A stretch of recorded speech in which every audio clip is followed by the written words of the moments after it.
Shabazz with a CTV News update. A grand jury has indicted 2 men on 38 counts for an alleged home invasion that ended with 3 Prince George's County police officers shot and wounded. Andre Smith and Stephen Warren face numerous charges, including attempted murder and assault for the August 23rd home invasion in Landover. Investigators say the 2 were inside a home with a mother and a daughter when the victims managed to call 911. When police arrived at the scene, the suspects allegedly burst out of the house and shot at 5 police officers, striking 3 of them. Everyone deserves to feel and be safe in their communities. So we believe that these suspects are the 2 that were involved in the home invasion.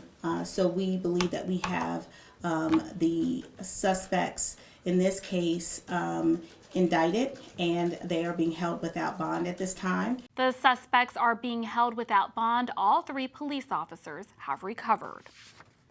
While much of Maryland has returned to Phase 3 coronavirus recovery, Prince George's remains in Phase 2, but some changes are on the way. Byron Scott has our story. Prince George's County has announced some Phase 2 reopening revisions. Here are some of those items. Banquet halls, receptions, and meeting rooms may open at 50% capacity or a maximum of 150 persons with no more than 6 at a table. Cigar, hookah, and vape shops may open for retail sales only at 50% capacity. Also at tanning salons, customers must be served by appointment only, again at 50% capacity. Indoor pools, both public and private, may open at 50% capacity. Individuals must also wear face coverings when not in the pool. And youth sports may resume in small groups only with no more than 9 team members and 1 coach. And lastly, for child care facilities, parents can no longer enter the establishment for drop-off or pickup. I'm Byron Scott. The COVID-19 case count in Maryland is now nearly 119,000. 631 new cases were reported this morning. Meantime, the state death toll continues to climb. Health officials reported 5 new deaths today. Nationwide, nearly 200,000 Americans have succumbed to COVID-19. Lawmakers and advocates calling for a special session are encouraged by an ACLU's analysis that meeting and voting remotely does not violate the Maryland Constitution. Late yesterday, they held a rally and mock special session. CTV spoke with Delegate Julian Ivey just prior to the event.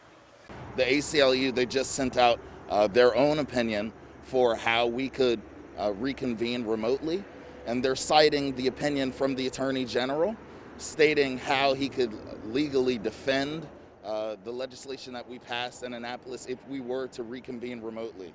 So this is a huge step forward for this call for a special session, because it makes it very clear that we can reconvene remotely, which is going to keep the legislators safe, and it'll also allow for a transparent process to keep the public involved. But the 2 chamber leaders showed up unannounced last night at the event and formally signaled their reluctance to convene before the 2021 General Assembly session.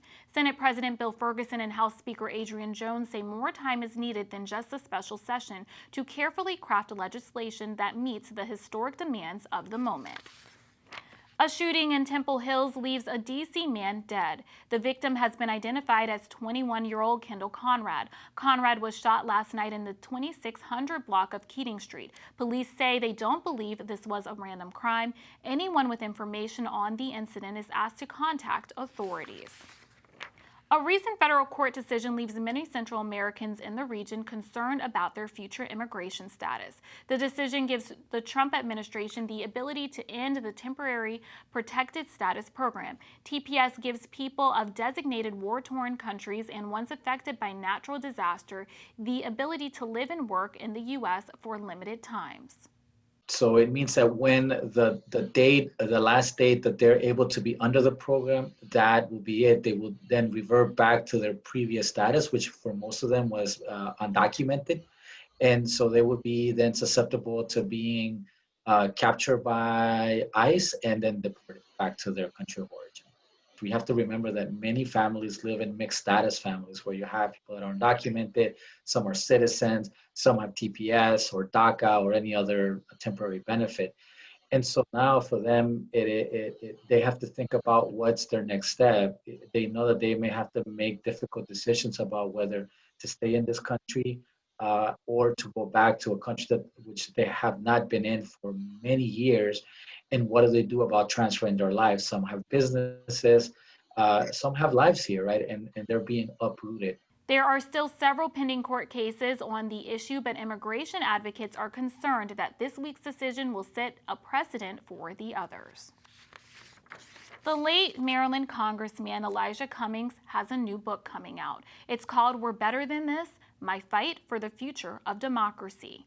In it, Cummings describes the, quote, pure pain he endured from President Trump's Twitter attacks. Cummings also writes about a White House meeting he had with the president in 2017, when they were both working on plans to lower prescription drug prices. Cummings says the two seem to have had a wonderful conversation, but he says he was deeply hurt when Trump tweeted that the congressman was a brutal bully from a rat and rodent-infested area. The book will be released on Tuesday. A group of women are back home after walking more than 100 miles in the footsteps of abolitionist Harriet Tubman. As we reported yesterday, the ladies traced Tubman's path to freedom from Cambridge, Maryland to Kennett Square, Pennsylvania. Here's video of their 6-day hike. The group, called We Walk with Harriet, was founded as a way to honor Tubman after the death of George Floyd. The women say they encountered several strangers along their journey who gave them food and money. Monica Samuel says when they finally made it to Kennett Square, she was overwhelmed by the town's reception. I was truly in awe of the kind of emotion that other people felt as well, as if they had walked with us, because so many people had, in fact, felt like they were walking with us because they had been following, on social media and had been watching the videos. The We Walk with Harriet group plans on walking next month from Kennett Square to Philly. Some Marylanders are still having issues getting help with unemployment benefits, according to the Washington Post. Many applicants are frustrated that they haven't been able to speak with a claims agent over the phone. The State Labor Department says it has more than 250 claim agents answering up to 4,000 calls a day. State lawmakers are holding a hearing on the matter today. Attorney General Brian Frosh announces more than $9.4 million in debt relief for former ITT Tech students in Maryland. The multi-state settlement impacts about 1,100 former students in Maryland and 35,000 nationwide. Peaks, a private lender, provided loans to help students pay for tuition at ITT Tech. According to Frosh, the for-profit college in Peaks offers students loans with high interest rates that they knew they couldn't repay. ITT Tech filed for bankruptcy back in 2016. The Economic Development Corporation is partnering with the law firm Lurch, Early & Brewer to aid local businesses under a year-long agreement. The firm will host virtual workshops on legal topics for small businesses. The first class, called Guidelines and Tips for Buying or Selling a Business, is scheduled for September 25th at noon. The firm is also providing one-on-one counseling. The Department of Parks and Recreation is kicking off Hispanic Heritage Month with a full day of performances this weekend. Grab your family and head to your couch for its virtual celebration this Saturday. It starts at 9 a.m. and you can watch it on Facebook and YouTube. There will be a cooking demonstration, live music, and a discussion of the importance of voting and completing the census. We definitely did not want to miss the celebrations of the many populations that make up this beautiful county. So with the Hispanic Heritage Month and with Juneteenth and Celebrate Africa and Asian Pacific Americans Month, we wanted to make sure that the community knows that we're still here and that we support them. For more information, visit arts.pgparks.com. In just 2 short days, supporters of the Alzheimer's Association will be walking across Prince George's. As we reported recently, the 2020 Walk to End Alzheimer's is set for this Saturday, September 19th. Normally, the event is held at the National Harbor. However, this year's limitations on large gatherings has forced the group to host the walk virtually. Meantime, the pandemic has shed light on the importance of the association's work for people living with the disease. We need the support as more than ever now, because we have found we have so many caregivers across the country and, of course, in Prince George's County, There are friends and family who need support. And now we have virtual programs. So it's simple to go online. We have lots of programs. We have consultation things that we can do to help those who are living with the disease, and particularly their caregivers. Prince George's has partnered with the Alzheimer's Association to expand services throughout the county since 2012. For more information about the upcoming walk, visit act.alz.org. The city of Greenbelt will hold a drive-through census event next week. Each person who completes their form from the safety of a vehicle will receive a gift card and be entered to win a new flat-screen TV. Prizes will also be given out to children. So far, Greenbelt has only counted about 69% of its population for the 2020 census, which ends on September 30th. So many small businesses across the country are struggling to stay afloat because of the pandemic. Locally, a woman-owned fitness studio is working to survive despite the challenges.